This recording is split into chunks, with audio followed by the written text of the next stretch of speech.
Eleanor Holmes Norton, a member of the Oversight Committee and Congressional Caucus for Women's Issue and a longtime advocate for pay equity and income equality. Good to see you, Congresswoman. Good morning.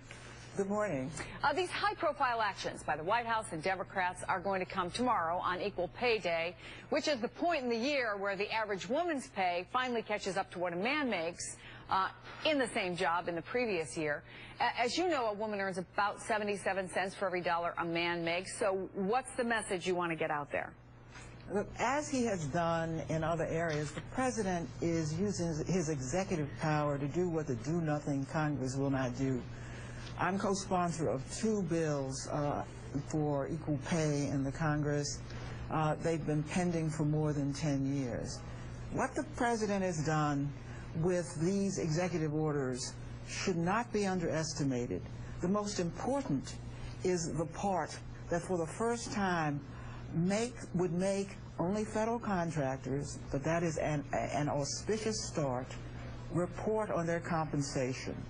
I enforced the Equal Pay Act and the 1964 Civil Rights Act.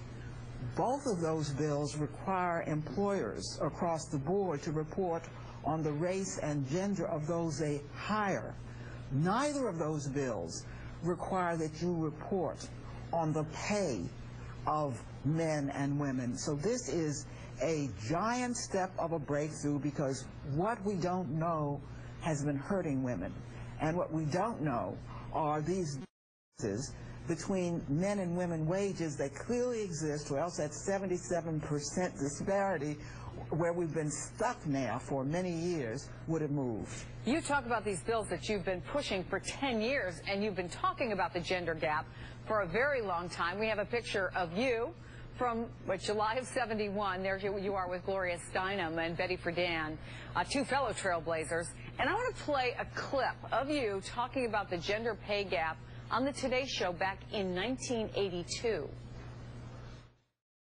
Sure, women have, in fact, penetrated corners of the workforce they were never in before.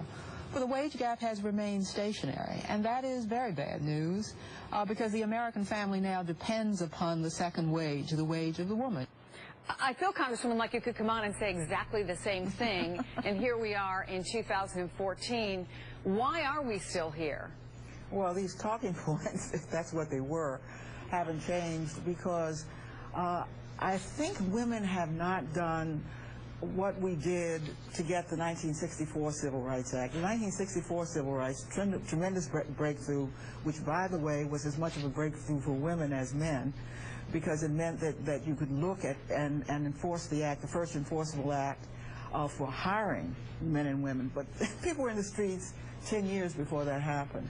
Women's issues are across the board, and equal pay has become a kind of motherhood issue. Everybody says he's for it. You put a bill in the Congress and you can't get it passed because women have not demanded that it be passed.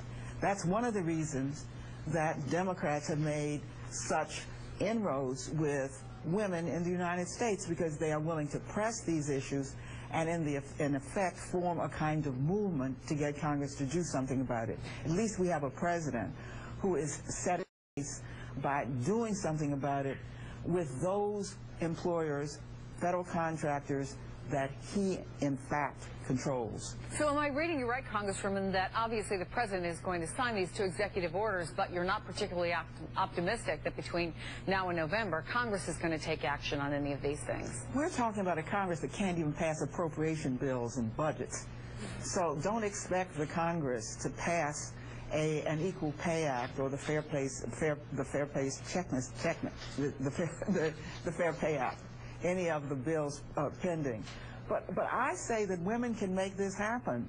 And I hate to put it this way, but things don't happen because members of Congress, and their increasing number of us who are women, say they must happen. It happens because the group that is most effective says it must happen. And women simply have to organize around equal pay to get the Paycheck Fairness Act passed, and then it will be passed. Congresswoman, it is good to see you again. Thanks so much for coming on the program. Now you've heard my words from the movement as well as a public official. We have indeed. Thank you. Let's bring